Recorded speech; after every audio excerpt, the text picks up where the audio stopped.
Hindi ko alam ang sitwasyon kung bakit kayo nagkahiwalay ng asawa mo. Kasi sa Biblia, meron namang pahintulot ang Kristo na yung nahiwalay sa asawa, makapag-asawa uli.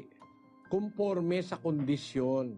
Halimbawa, yung asawa mo ay nangalon niya, ay iniwang ka, pwede ka uling magkaasawa, hindi ka magkakasala ng malaki.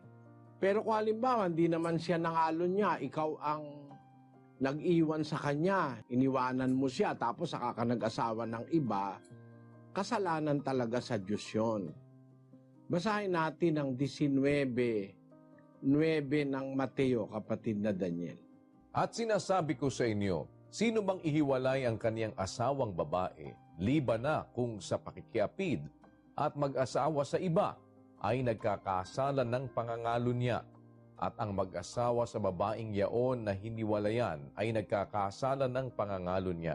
Ayon, maliwanag ang sabi ng Panginoong Hesus, ang sino mang lalaki na ihiwalay ang kanyang asawang babae, liban na kung sa pakikiapid, at mag-asawa sa iba ay nagkakasala ng pangangalo niya.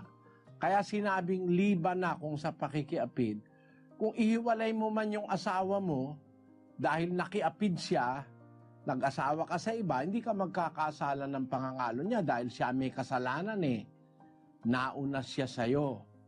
Agrabyado ka sa kanya kasi nakiapid siya. Pwede mo siyang ihiwalay at mag-asawa ka ng iba. Hindi ka magkakasala ng pangangalo niya.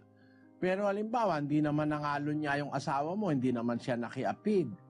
Ikaw ang nakiapid, nagkakasala ka talaga nun.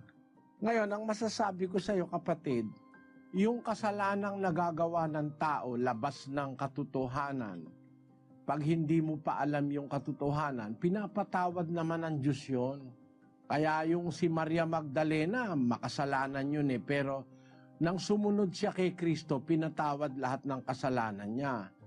Ganon din yung babaeng Samaritana na nagkaasawa ng 6. Pero pinapatawad siya pagka sumunod siya sa ating Panginoon.